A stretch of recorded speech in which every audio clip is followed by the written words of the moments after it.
La vigile matinale provient de l'œuvre de Saïli Guardado, Méditation quotidienne au féminin. La méditation de ce matin, aujourd'hui, 15 août 2025, est tirée de Proverbe 24, verset 29. Ne dis pas comme il m'a fait, ainsi je lui ferai. Le mal pour le mal équivaut au mal. Page 235. Imaginez que vous avez un moustique sur le bras et qu'il plante son dard dans votre peau. Vous ressentez une piqûre semblable à celle d'une aiguille, mais comme vous ne voulez pas que le moustique vous prélève du sang, vous réagissez instinctivement. Que faites-vous? Vous l'effrayez pour qu'il parte?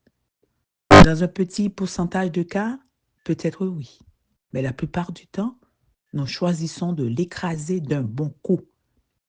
En d'autres termes, le moustique meurt, bien qu'il parvienne parfois à s'échapper.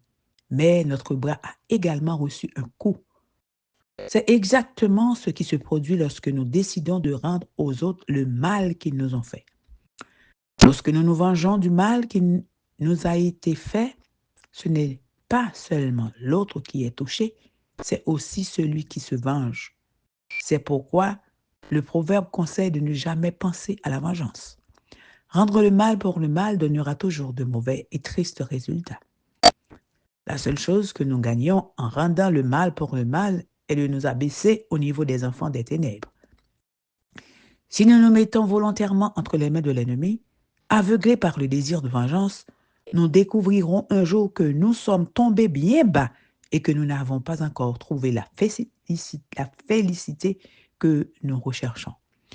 Rendre le mal produit une euphorie momentanée qui finit par nous éloigner de plus en plus de l'image du Créateur.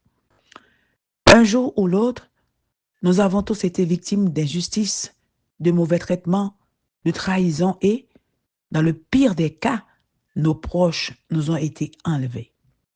La tendance humaine naturelle est de vouloir faire ressentir aux autres la douleur que nous éprouvons. Mais la présence de Jésus dans nos vies est la seule chose qui puisse nous donner la paix et nous enlever ce désir de vengeance. Nous voyons la règle d'or appliquée avec la plus grande ampleur à toute l'humanité incarnée dans celui-là même qui l'a promulgué dans les bras ouverts de celui qui, tandis qu'on lui donnait la mort, donnait la vie. Cher ami, si vous avez longtemps nourri un sentiment néfaste dans votre cœur, je vous invite aujourd'hui, au nom de Jésus, à vous en libérer afin que vous puissiez jouir de la plénitude de la vie. Amen, amen, amen. Heureuse, sans me venger. Que Dieu vous bénisse. Bonne journée.